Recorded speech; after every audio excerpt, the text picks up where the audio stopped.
Mesdames, Messieurs, bonsoir et bienvenue à votre émission La Parole au quotidien, première émission de la nouvelle saison hiver 2015. Et j'ai le plaisir d'avoir avec moi encore une fois cette année M. Serge Tidjani, prêtre pour le secteur Est de la MRC du Rocher-Percé. Tout d'abord, bonsoir M. Serge. Bonsoir Mirko et vous qui nous recevez chez vous.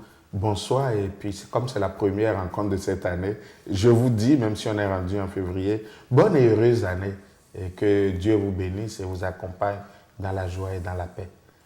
Toujours un véritable plaisir de réaliser ces émissions avec vous et cette année, nous allons débuter vraiment avec un thème que franchement, en préparation d'émission, j'étais un peu surpris, je ne comprenais pas le sens du mot en tant que tel, le secret messianique, et on va découvrir ensemble à l'émission d'aujourd'hui en quoi consiste ce terme.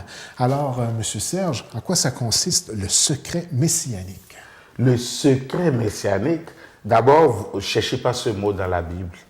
C'est par élaboration que plus tard, comme ça arrive toujours, le concept a été créé ou bien le langage a été créé. Mais la réalité du secret messianique, c'est surtout avec l'évangile de Marc. Et justement, cette année, dans la liturgie, à la messe surtout, c'est en majorité l'évangile de Marc qu'on va lire. Alors, le secret messianique, c'est Marc qui nous en fait voir la réalité. Ça correspond à quoi? C'est que très souvent, dans certaines situations, Jésus va refuser qu'on dévoile son identité. Ou encore, quand il va poser un acte, un geste, souvent un miracle, il va demander qu'on le taise. Alors, c'est ça qui, en cours de route, en élaborant les concepts, on a fini par appeler le secret messianique dans l'évangile de Marc. On comprend, dans le mot, on voyait Messie, c'était peut-être un peu plus facile c'est ça. de deviner. Et l'identité, justement, Messie, le secret messianique, vous voyez, même les mots, ça ne dit pas grand-chose avant d'entrer dans la façon concrète de les aborder. Messie, c'est le Messie, le Christ, celui qu'on attend, le Messie de la promesse. Et le secret, c'est dans l'Écriture. Alors, le secret messianique, c'est ce secret qui consiste à ce que Jésus cache ou demande qu'on cache qu'il est le Messie. Est-ce qu'on doit en comprendre que Jésus, de par cette attitude-là, avait quelque chose à cacher? Ben oui, il avait quelque chose à cacher pour un temps. À cacher, c'est que dans son ministère, tout de suite, il avait besoin qu'on découvre progressivement qui il est. Et le secret commence vraiment quand il entre en action. Mais quand même, quand on dit que Jésus avait quelque chose à cacher, quand on prend l'évangile de Marc qui nous parle du secret messianique, la première ligne de l'évangile de Marc, c'est commencement de la bonne nouvelle de Jésus, Fils de Dieu. Donc, l'identité de Jésus est marquée là.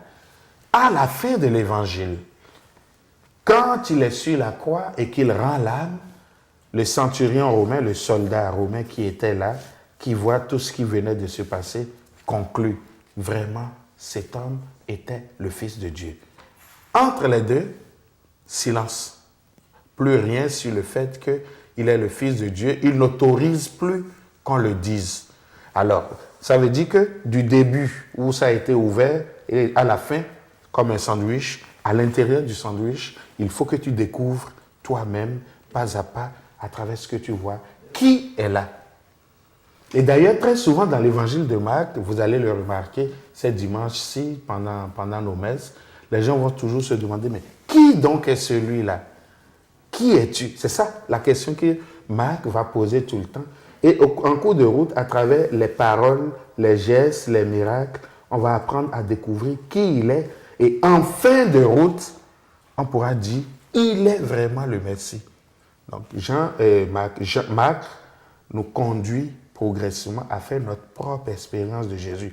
Ce n'est pas un autre qui viendra nous dire, il est le Messie. Donc, voilà un peu comment ça se passe avec le secret messianique. Et pourquoi justement ce secret sur sa véritable identité, en fin de compte? Bon, on peut voir un argument religieux, on peut voir aussi un argument politique. C'est intéressant. C'est intéressant. Je commence par l'argument religieux, le plus simple. Oui. À mon avis, peut-être que ceux qui m'écoutent vont voir que c'est peut-être le plus compliqué. L'argument religieux, on a annoncé le Messie. Et ce Messie, qui devait être le Fils de Dieu, et devait apporter la libération spirituelle du peuple. Donc, apporter la vie. Et d'ailleurs, Daniel, dans le livre de Daniel, va donner l'image de ce Fils de l'homme. Donc, si tout de suite, Jésus disait, c'est moi le Messie, il n'y a plus de découverte à faire, on passe tout de suite en mode adhésion, adoration. Donc, l'effort n'est pas là de découvrir. Mais le mode politique est plus fort. Le mode politique, c'est qu'il ne faut pas oublier que la terre d'Israël était sous occupation romaine. Et le peuple attendait le Messie, le libérateur, qui va le délivrer de l'étranger, des païens, donc du péché de cet étranger-là, qui va lui apporter la restauration, et donc politique, et par conséquent aussi spirituelle, du peuple. Alors si jamais, au cœur de ce contexte d'occupation romaine, Jésus se levait pour dire, ou acceptait de dire, je suis le Messie, il vient de dire, je suis le roi, je suis le grand politicien, c'est moi que vous avez à choisir. Alors vous devinez la querelle avec la sphère politique. Et Jésus ne voulait justement pas embarquer dans une bagarre politique. On saisit très bien que Jésus saisissait ces deux aspects-là. Et c'est le pourquoi là, qu'il avait certaines réserves.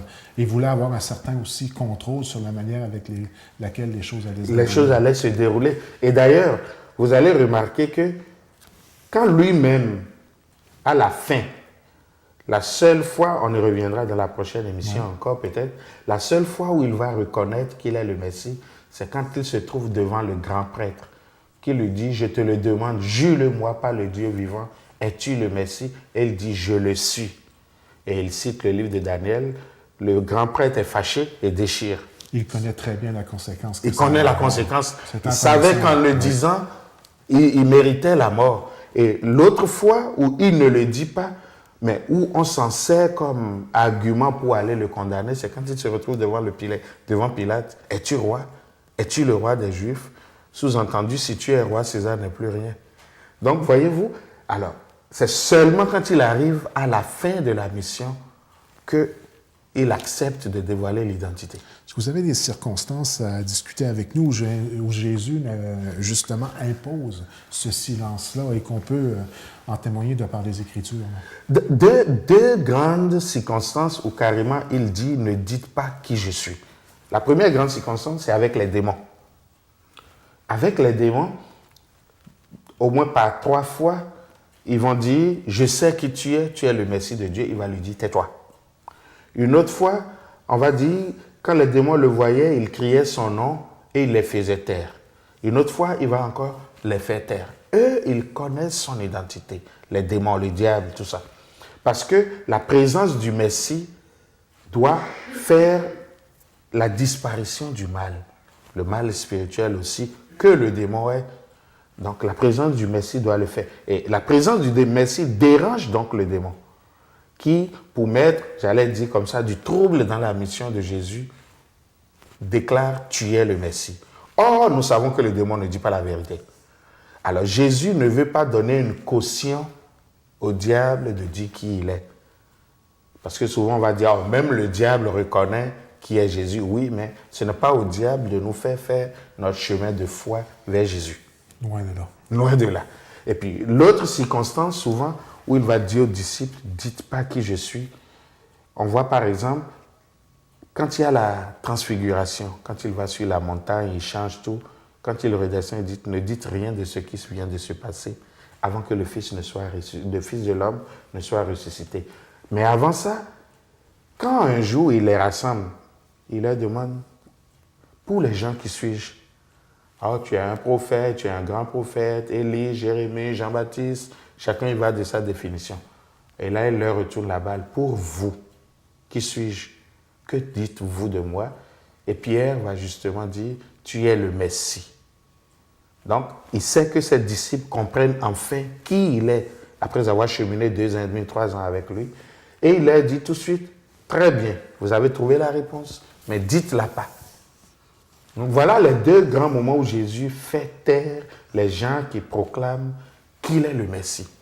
Donc, en conclusion, pour l'émission de cette semaine, on peut dire que les deux exemples que vous venez de nous présenter actuellement, ce sont deux cas qui expliquent très bien ce en quoi consiste le secret messianique, proprement dit. Proprement dit. Et ça, c'est typique. Donc, le secret messianique qui consiste, que Jésus dit, ne dites pas qui je suis, c'est avec les démons et avec les disciples. Parce que Jésus veut qu'en cheminant avec lui, nous-mêmes, nous puissions découvrir qui il est. Et c'est la beauté de l'évangile même de Marc, de nous faire découvrir progressivement Jésus pour qu'à la fin, nous-mêmes, on dise notre foi. Alors, pour les gens à la maison qui ont apprécié la première émission de l'année où on a traité du secret messianique, la bonne nouvelle, c'est que l'émission va revenir comme à l'habitude de façon hebdomadaire. Et la semaine prochaine, on va aborder d'autres situations où on va pouvoir reconnaître exactement le thème qu'on discute à l'émission d'aujourd'hui, c'est-à-dire le secret messianique. Donc, on se donne rendez-vous la semaine prochaine pour la suite de ce sujet. Oui, à la semaine prochaine, comme on aurait dit dans une autre sorte d'émission, je vous souhaite de vivre votre découverte progressive et continue de Jésus pour découvrir qu'il est vraiment le Messie de notre vie. Bonne semaine à vous.